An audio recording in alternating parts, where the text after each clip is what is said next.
life feeds on life. Is that news to anybody?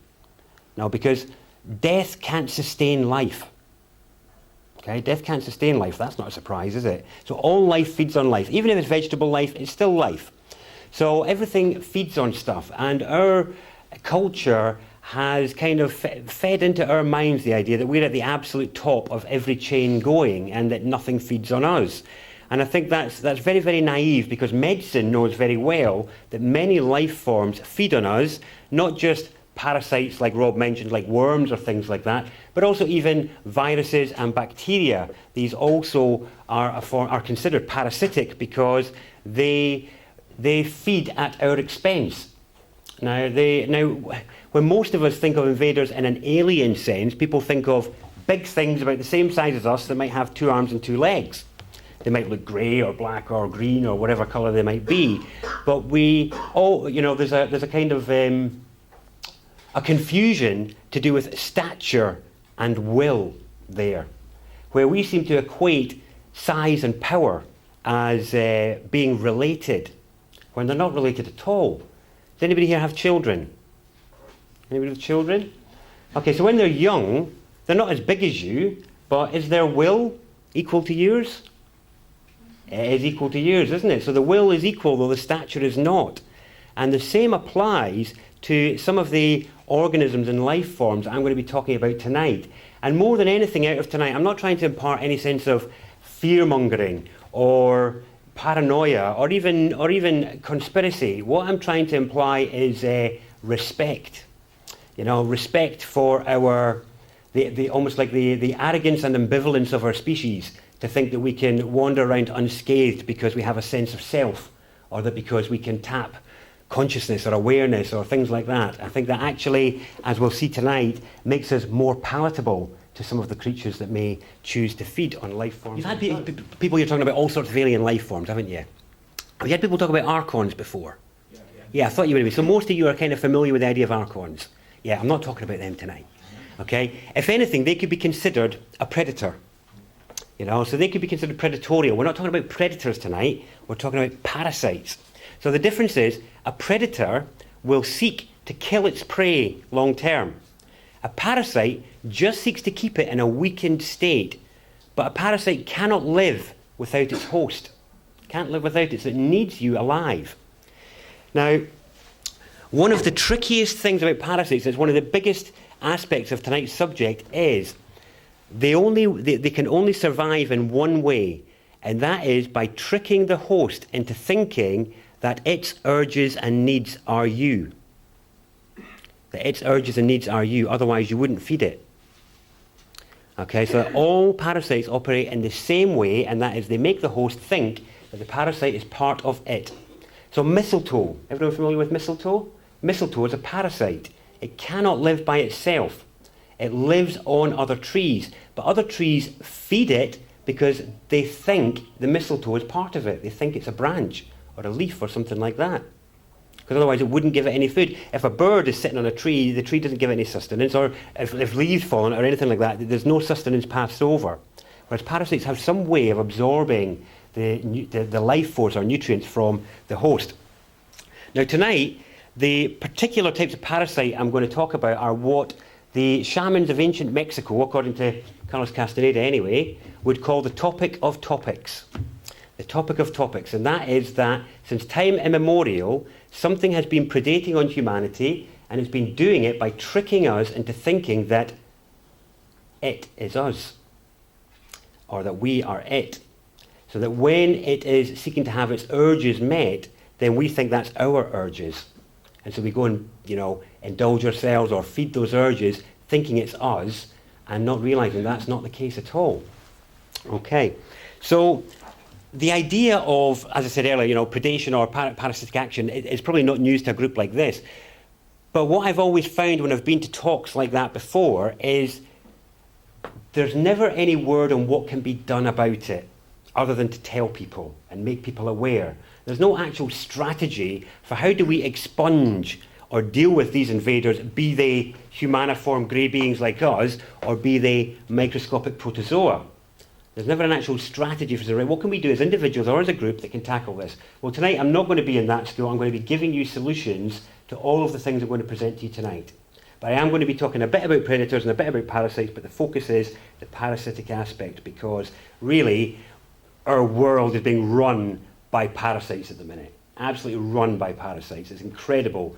And it's masquerading as us. So we think these are people feeding their urges, or they're just dark people or indulgent people. And actually, as I'm hopefully going to paint the picture tonight, this is actually parasites tricking people into thinking that the hungers. The funny thing is, anybody here dealt with addiction of any kind? Anybody here been addicted to anything? Or anybody got particular cravings? Have you ever experienced a craving for anything, be it sugar, chocolate, caffeine, whatever? Where do you experience the craving from? Where is it? Where's the bit that asks for it? The gut. Yeah, the gut.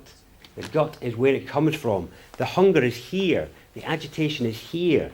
It's in the gut, because that's where these things live.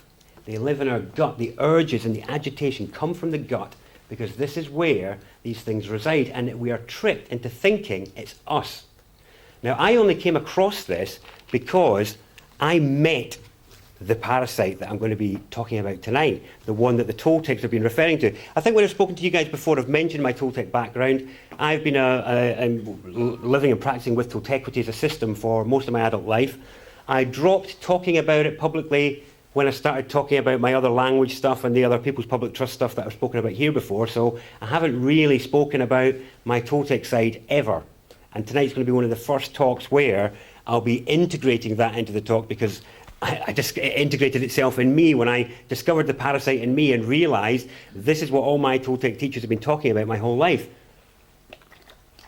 And in fact, one very famous Toltec, Don Miguel Ruiz, actually refers to it as the parasite, and he calls it the parasite. But he refers to it in one particular aspect that we'll cover in a bit. Has anybody come across the work of Don Miguel Ruiz? And that is the 4 agreements, the 5th agreement, and the mastery of love. I highly recommend his works. They're really accessible. They're not technical at all. And they are all very much about arming you to deal with the parasite, and one of the only ways that you can. And that is by building and establishing your own integrity. Now, do people know what integrity means? What does integrity mean? Strength. I mean integrity like a building. It's like a building. It's the house of your awareness in your body, and it is the integrity of your body through conduct and through what you put in your body is what allows it to fight off and fend off the parasite. If you are in a weakened state by any means, then you are vulnerable and prone. And that's where most of the world is at. This is why the part of the subject is the battle for your health and power, because they're directly related. Your health is the mechanism for the delivery of your power. If your body is not well, if you don't have energy, you don't have mood, you don't feel motivated, you can't get up, or you don't feel good about yourself, how can you go and bring about the changes you aspire to, either in yourself or in the world? I know myself, from having battled with the parasite and depression and low mood for many decades, I know you can't get much done. I certainly couldn't. I found that I was maybe able to deliver about 10% of what I aspired to, because one morning I'd get up and be able to do something, and the other 9 I wouldn't. And I'd be battling with, does that sound familiar? Anybody else here been familiar with that sort of battling themselves? Okay, so I was dealing with addiction, depression, low mood, all this sort of stuff for many, many years. I used all the health stuff to try and deal with it, and it wasn't until very recently that I discovered that it was in fact a parasite inside me. And what was very fascinating about it was that the way I came across it wasn't in my body. I met it in my mind. Okay, I met it in my mind.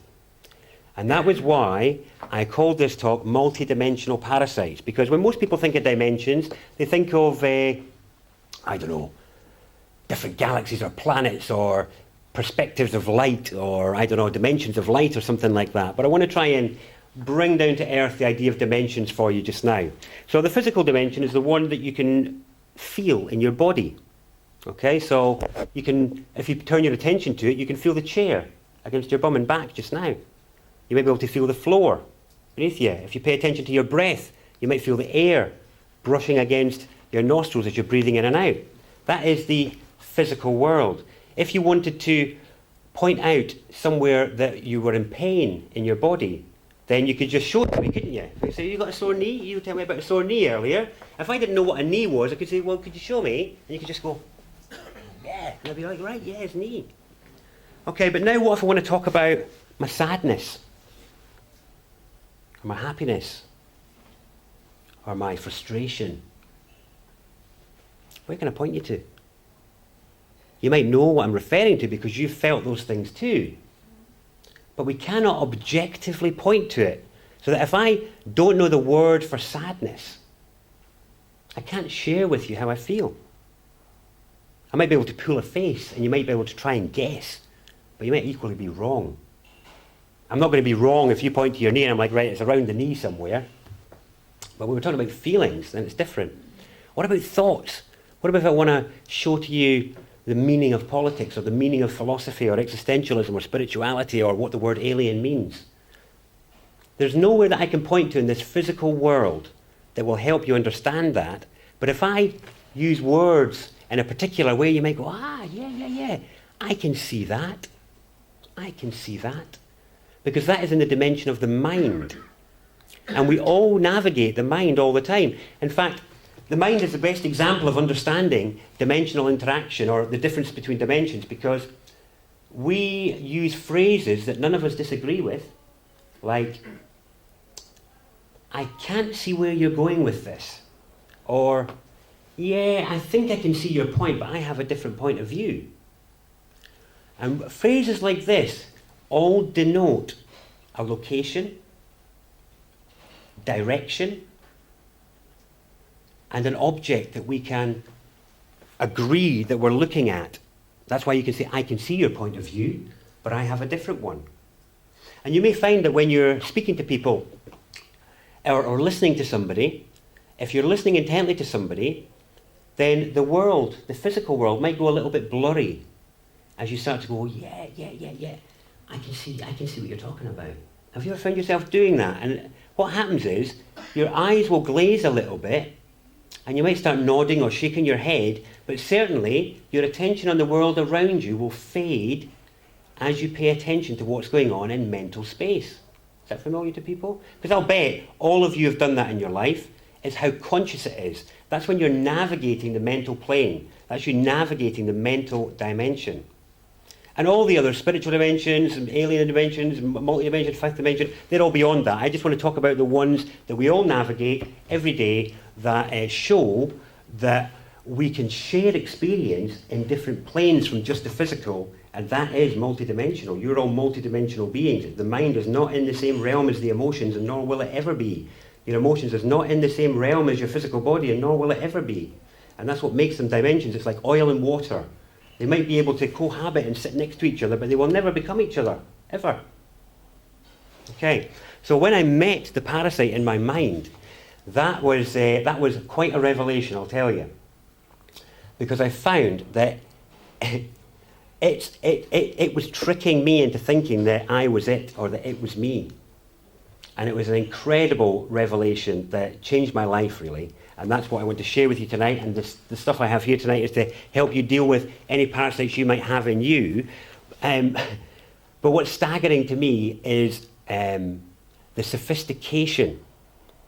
Now, it might sound a little bit strange to some of you just now, but I want to show how parasites are well understood in other species, but to get a sense of how they work in us, we'll watch a little clip if that's all right. Can we watch the first clip, please?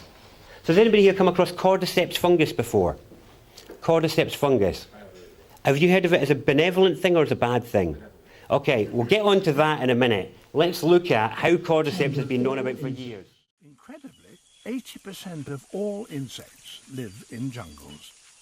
Few are more successful than the ants. There can be 8 million individuals in a single hectare. But jungle ants don't have it all their own way.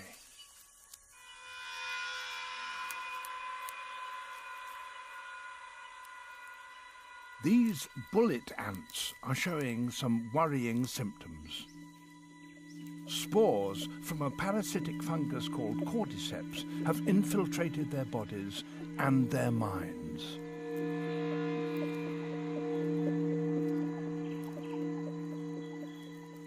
It's its infected brain directs this ant upwards. Then, utterly disorientated, it grips a stem with its mandibles. Those afflicted that are discovered by the workers are quickly taken away and dumped far away from the colony. It seems extreme, but this is the reason why. Like something out of science fiction, the fruiting body of the cordyceps erupts from the ant's head.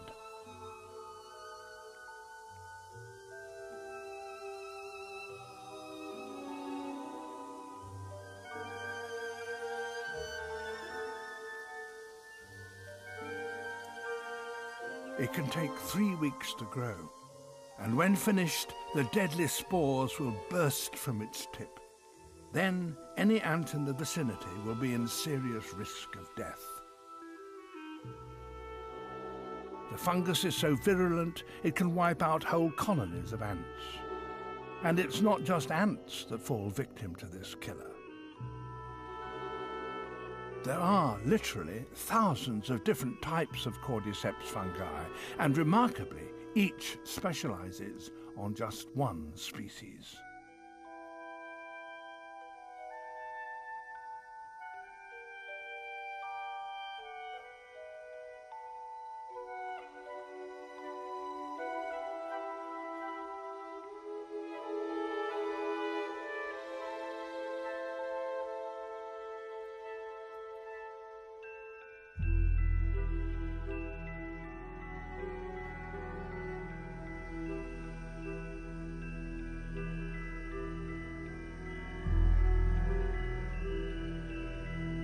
But these attacks do have a positive effect on the jungle's diversity, since parasites like these stop any one group of animal getting the upper hand.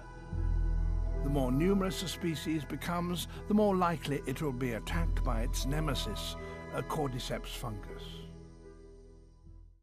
Okay, so how many of you, when I said I met the parasite in my mind, how many of you thought, oh my goodness, what's this guy talking about? And then how many of you took it more seriously when you heard David Attenborough say the same about ants? There are other videos of cordyceps infected ants where you get a good sense of how the ant is climbing up the tree and you can clearly see it doesn't want to. It's like, why am I doing this? Why am I doing this? Why am I doing this? Why am I doing this? How many of you faced that in your own inductions, in your own sort of indulgences and addictions? Why am I doing this? Why am I doing this? Why do I keep doing this? I don't want to live like this. I want to do something else. I want to change. I want to be different. And how many of you think of you that that's you? What about if it's not? I'm not trying to say blame something else. One of the reasons I don't like doing, I never talk about controlling groups or anything like that is because I don't like people diverting responsibility away from self. I don't like finger pointing or blaming. But when we're coming to this, for me, I don't mind my own doubts, my own addictions, my own indulgences, my own problems, my own challenges, but I want them to be mine. I want it to be mine. I want to know that I am dealing with my stuff, not something else's. And certainly not confused into thinking that it's mine when it's not. What a relief that might be, eh? How many of you may have identified poorly with yourself and measured yourself poorly because you were unable to make certain changes that you aspired to because you thought you were weak, incapable, not skilled enough, you weren't special enough, you didn't have this, that or the other. What about if it's not that? What about if it's something much, much simpler? But just because the stature is not equal to yours, you've dismissed it, or you didn't even know. That again, it's just we're talking about the sort of macro size, and obviously I'm not saying that measles or chickenpox has come from somewhere else, I'm not suggesting that at all. But what I am suggesting is that there could easily be things that have come from elsewhere that we have no awareness of, at a very small level, that can be affecting us. And obviously I'm suggesting it, but I'm standing here before you because I think that is the case. And I think that one of the great smokescreens of the conspiracy movement or the truth movement has been to only look at alien life on a sort of big level, this sort of size, us sort of size, 2 arms, 2 legs, big black eyes, or whatever. And I think that is totally sending us looking in the wrong direction. Because That sort of thing. You're like, well, I've not seen any of them. Maybe there is, maybe there isn't. I haven't seen them. Meanwhile, crawling around inside you, you don't know what could be going on. Now, there's two types of parasite that can infect us. One is the type they're more familiar with, which is as a separate entity living inside you, like a worm or other types of protozoa, which will feed and swim out in your gut and you'll have no awareness of it, other than the occasional belly wiggle or something like that. But there's other kinds as well that are called intracellular, that will live in your cells. In your cells. And they will deliver their hunger through your cells. So you think that hunger is yours. One thing I've learned since I've started to understand the parasite, and I do believe our species is in a battle against the parasite, is that the parasite recognises others that have the parasite. And is quite able to form groups and alliances with others that have the parasite. So have anybody here, been a smoker of tobacco in their life? Okay, me too. Most of my life, most of my adult life. It took me years to beat it. But one thing I noticed on the many times I tried to stop, over 20 years, tried to stop every method known to man, from hypnosis, Alan Carr's method, blah, blah, blah, all the rest of it, none of it worked, or it worked for a few weeks and that was it. One thing I noticed was the behaviour of other smokers. They nudged packet in my direction. Just in case I wanted to reach for it. You know? Or if I'd stated that I wanted to give something up that I was not in control of my indulgence with, doesn't matter what it is, if it's something that I wasn't in control of, and I stated I'm going to stop this, then the others who shared the same indulgence vice as I did would exhibit the same behaviour. They'd be nudging stuff in my direction, seemingly to test my resolve or whatever. But some of them would be in complete denial that they would be doing it. Have any of you come across that? Any of you come across that? Any of you done it? I've done it and I've come across it. This is what I'm talking about as parasitic behaviour masquerading as yours, seeking to drag somebody else back into it. Okay? Drag others down with us. And it doesn't, it applies to just about anything. There's a recent video come out. Now, anybody familiar with Alan Carr, actually? Now that I've mentioned him, Alan Carr was an amazing author that truly understood addiction and smoking through his own addiction to smoking. He was smoking 100 a day, he was dying, all the rest of it. Every time he lit a fag, his nose would bleed and dribble blood all over his hands, and he still smoked until he finally beat it. And he understood it to the nth degree and wrote some amazing books, and he's helped millions of people stop smoking. But then he found that it didn't just apply to smoking. His method has been highly effective with heroin users, because he found that the addiction was the same. The hunger was the same. The action was the same. If you asked somebody where it was, where was the itch, where was it, it was the same, and it wasn't physical. There was no physical thing that could be measured that would measure this itch that people were talking about. And he found he could use exactly the same method to defeat the addiction to heroin as he used successfully with smokers. Because it's not about the addiction itself. It's not about the substance. The substance is irrelevant. There's a new video just come out, it's been circulating recently on YouTube, about new understandings in the nature of addiction. Now obviously when we're talking addiction, I'm talking about negative things first, but it applies to all things. It applies to any addictions, sugars, which includes carbohydrates, alcohol, all forms of drugs and indulgence, as well as behavioural things. Things which stimulate the energetic movement within us, like sexual addiction. These are also a source of energetic food for multi-dimensional parasites that we'll get onto in a bit. Especially when we're talking about things like, I don't know about you, but for years I was like, how does a paedophile ring form? How does somebody broach that subject with somebody else without getting their head kicked in? Because back where I came from, if somebody broke that subject up, there'd be a baseball bat out and that'd be it, game over. The guy'd end up in a field. Or women, sorry, I don't mean to be too sexist about that. Whoever it was would end up in a field, that'd be it. Never see the light of day. How did... But exactly, now, here's the thing. Politics. How do these rings form? Because the parasites recognise others who are infected. They recognise it. Or they recognise those which are vulnerable. And therefore introduce the mechanism by which that person will ingest a spore. whatever it might be. Now, it's a staggering thing, isn't it? Because it's almost incomprehensible in terms of what is in my body and is in my mind and what kind of control do I have. I mean, I can see that it's becoming at a bit of a tangent here, but just let it land and then go and do some research on it as well, because it's not really news. All I'm doing is painting it together in a different way for you. But none of the information is new. It's just applying it to more levels than you may have originally thought. But if you were like me and wondered, how does a ring like this form? I'm telling you now, it's parasites recognizing each other. And that's why they usher up the corridors of power to those like them. And even if it's somebody who starts off looking like they're a decent person, when they start mingling in those groups, they get exposed to foods, liquids and airs that is tainted with spores. That's my theory on it. That's it. It's almost like, I'll get onto it in a bit, but I almost believe that the predators, like archons or whoever else that are interacting with our species, have almost weaponized parasites to make us weak, so that we can't fend them off, or that we will not stand in our power and deal with those. Like, do you see what happened to that ant that was infected with cordyceps? What happened? They picked it up and said, "Get lost." Where is the power in us gone to do that with these people who are abusing children or are abusing power? We don't feel like we've got the power, do we? It's been stripped of us in different ways. I don't believe it is fair to measure our ability to tackle that now, when we are in I consider to be a health-weakened state.